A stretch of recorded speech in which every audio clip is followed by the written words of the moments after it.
Hello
എടോ, ഞാൻ ഇറങ്ങാൻ തുടങ്ങുക. എനിക്കിന്ന് നൈറ്റ് ഷിഫ്റ്റാണ്. ഞാൻ എത്തിയിട്ട് വിളിക്കാം. താൻ വെച്ചോ.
You've arrived at your destination.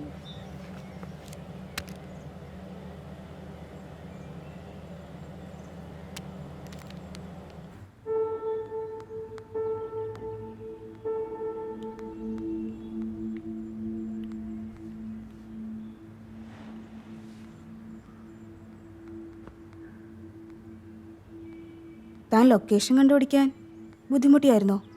Hey ഇല്ലടോ. അതുപോട്ടെ, താനിങ്ങോട്ട് വരുന്നത് ആരെങ്കിലും കണ്ടായിരുന്നോ? താനെന്താടോ ചിരിക്കുന്നത്? നമ്മൾ ഇത്രയും പെട്ടെന്ന് മീറ്റ് ചെയ്യുന്നത് ഞാൻ ഒട്ടും പ്രതീക്ഷിച്ചില്ല. പക്ഷെ ഞാൻ പ്രതീക്ഷിച്ചിരുന്നു. താനുമായുള്ള ഫസ്റ്റ് ചാറ്റിൽ തന്നെ ഈ മീറ്റപ്പ് ഞാൻ എക്സ്പെക്ട് ചെയ്തിരുന്നു.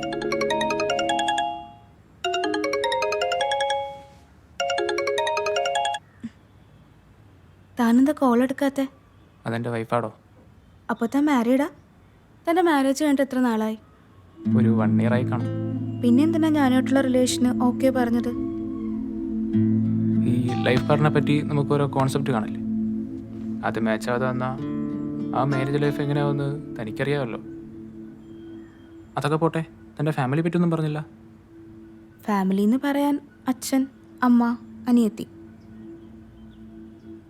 അവരൊക്കെ ഇപ്പോൾ എവിടാ? ആക്ച്വലി എൻ്റെ അച്ഛനും അമ്മയും സെപ്പറേറ്റഡാ. അപ്പോൾ അനിയത്തി? She's no more. 1 വർഷം മുമ്പ് ഷീ കമ്മിറ്റഡ് എ സൂയിസൈഡ്. ഓ, അപ്പോൾ ലൈഫിൽ താൻ ഒറ്റയ്ക്കായി അല്ലേ? ആ, അങ്ങനെയും പറയാം. എന്നാൽ തനിക്ക് മാരേജിനെ പറ്റി ചിന്തിച്ചൂടെ? കുറേ ആയിട്ട് ആലോചിച്ചാടോ, പിന്നെ വേണ്ടാന്ന് വെച്ചു. ഈ ലൈഫിൻ്റെ ത്രില്ല് അറിയാവുന്നതുകൊണ്ട് മാരേജ് ലൈഫിൽ നിന്ന് ഒഴിവാക്കി. പലപ്പോഴും ഒരു സറണ്ടറിങ് ഫീൽ ചെയ്യാറുണ്ട്. അത് വിടടോ, നമ്മളെന്തിനാ ഇതൊക്കെ ഡിസ്കസ് ചെയ്യുന്നത്? എന്താടോ പെട്ടെന്ന് ഡള്ളായതുപോലെ? എന്താ ഞാൻ പറഞ്ഞത് എനിക്ക് ഫീലായോ?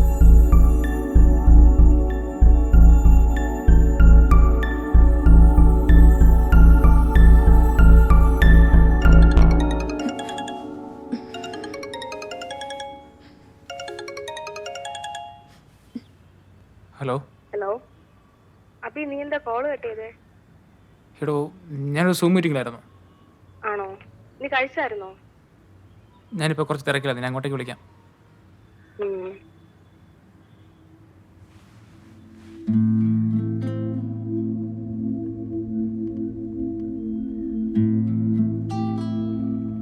താൻ കുറച്ചു മുമ്പ് ചോദിച്ചില്ലേ താനുമുള്ള റിലേഷൻ എന്തുകൊണ്ടാണ് ഓക്കെ പറഞ്ഞതെന്ന്? ഇതൊക്കെ തന്നെ കാര്യം. എൻ്റെ വൈഫിൻ്റെ ഈ ഓവർ കെയറിങ് എനിക്ക് ഒട്ടും അഡ്ജസ്റ്റ് ചെയ്യാൻ പറ്റുന്നില്ല. ഞാൻ എവിടെ പോയാലും ഇതുപോലെ കിടന്ന് വിളിക്കും. ഒരു പരിധി വിട്ട് കഴിഞ്ഞാൽ നമുക്ക് തന്നെ ദേഷ്യം വരും.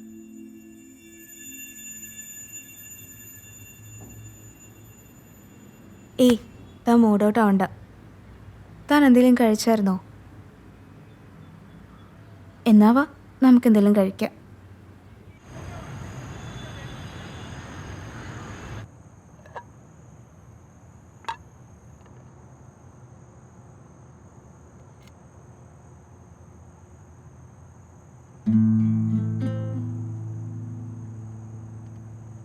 താനെന്തായി ആലോചിക്കുന്നേ? ഞാനൊരു കാര്യം ചോദിക്കട്ടെ, താൻ ആദ്യമായിട്ടാണോ ഇങ്ങനെയൊക്കെ? എങ്ങനെയൊക്കെ? അതല്ലടോ, താൻ വിർജിനാണോ? അല്ല. എന്താടോ? അപ്പോൾ താ ഇതിന് മുമ്പും ഡേറ്റിംഗ് ഒക്കെ ചെയ്തിട്ടുണ്ടല്ലേ? ഉണ്ട്. എന്താ അഭി ഇങ്ങനെയൊക്കെ ചോദിക്കുന്നത്? ഹേ, ഒന്നുമില്ല. സെറ, ഉം. ഞാനൊരു കാര്യം പറയട്ടെ. ഉം. തന്നെ കാണുമ്പോൾ എൻ്റെ ഫ്രണ്ട് അലീനയെ എനിക്ക് ഓർമ്മ വരുന്നത്. അതാരാ ഈ Aleena? She's my ex girl friend. 1 of my ex എന്ന് വേണമെങ്കിൽ പറയാം. പിന്നെന്താ റിലേഷൻ കണ്ടിന്യൂ ചെയ്യാത്ത? അവളൊരു ടിപ്പിക്കൽ ഗേൾ ഫ്രണ്ടായിരുന്നു. ആക്ച്വലി എൻ്റെ ഫ്രണ്ട് കിഷോർ വഴിയാണ് ഞാൻ അവളെ പരിചയപ്പെടുന്നത്.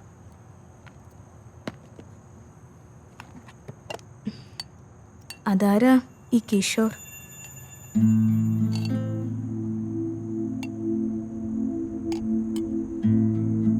അവൻ എൻ്റെ ബെസ്റ്റ് ഫ്രണ്ടാണ്. അവളെ ആദ്യമേ പരിചയപ്പെടുന്ന സമയം കിഷോറായിരുന്നു അവളുടെ ബോയ് ഫ്രണ്ട്. അവർ ബ്രേക്കപ്പ് ആയതിനു ശേഷമാണ് ഞാൻ അവളെ കൂടുതൽ ശ്രദ്ധിക്കാൻ തുടങ്ങിയത്. പിന്നെന്താ പറ്റിയ? അല്ല വേണ്ട, ഞാൻ തന്നെ പറയാം. മിക്ക റിലേഷനിലും സംഭവിച്ചതൊക്കെ ഇവിടെയും സംഭവിച്ചതാണ് അല്ലേ? പക്ഷേ ഒരു ടെസ്റ്റ് ഉണ്ടോ, ഞാൻ പ്രേമിച്ച മറ്റ് പെൺകുട്ടികളെ പോലെ അല്ലായിരുന്നു അവൾ. പിന്നെ അവൾക്ക് എന്നെ കല്യാണം കഴിക്കണമെന്നായി. താൻ പറ, ഈ കാലത്ത് പ്രേമിക്കുന്ന എല്ലാ ഗേൾസിനെയും നമുക്ക് മാരേജ് ചെയ്യാൻ പറ്റുമോ? ഏയ്, അതില്ല.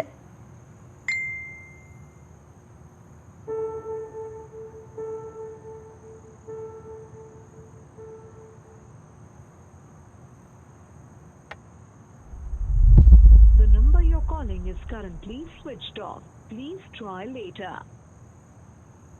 താങ്കൾ വിളിക്കുന്ന വ്യക്തി നിലവിൽ സ്വിച്ച് ഓഫ് ചെയ്ത്. താൻ ആരെയായി വിളിക്കുന്നത്? വേറെ ആരെയുമല്ല, കിഷോറിനെ തന്നെ. എന്നാ നീ അവനെ വിളിക്കണ്ട. അവനെ തന്നെയാ നീ ഇത്ര നേരം കഴിച്ചോണ്ടിരുന്നത്.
ഈ ഒരു ക്ലൈമാക്സ് ഒട്ടും പ്രതീക്ഷിച്ചില്ല അല്ലേ അബി?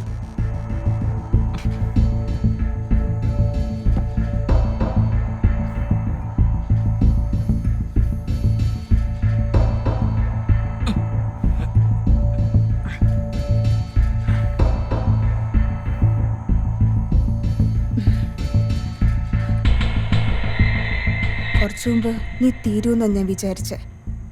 പക്ഷേ നിനക്ക് അല്പനേരം കൂടെ ആയുസുണ്ട്.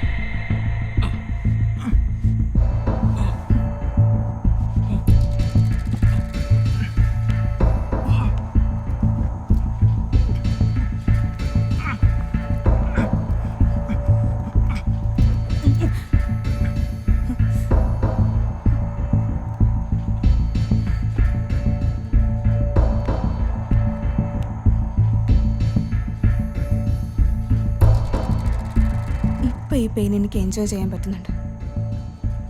കഴിഞ്ഞ ഒരു വർഷമായിട്ട് ഞാൻ അനുഭവിക്കുന്ന വേദനയുടെ അത്രയും ഇത് വരത്തില്ല.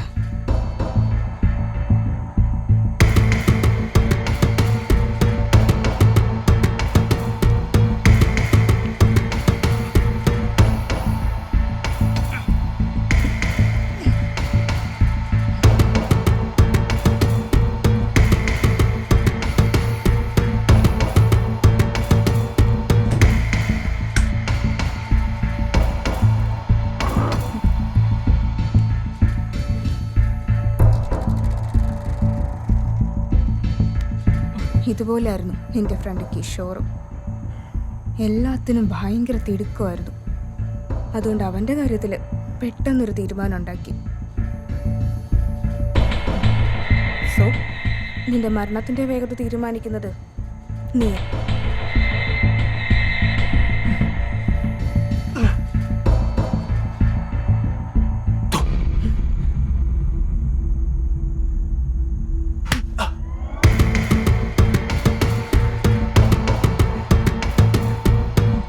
പിന്നെ ബഹളം വെച്ച് കൂടുതൽ ഷോ കാണിക്കാൻ നിൽക്കണ്ട. അത് നിങ്ങൾക്ക് ഇവിടെ ആരുമില്ല.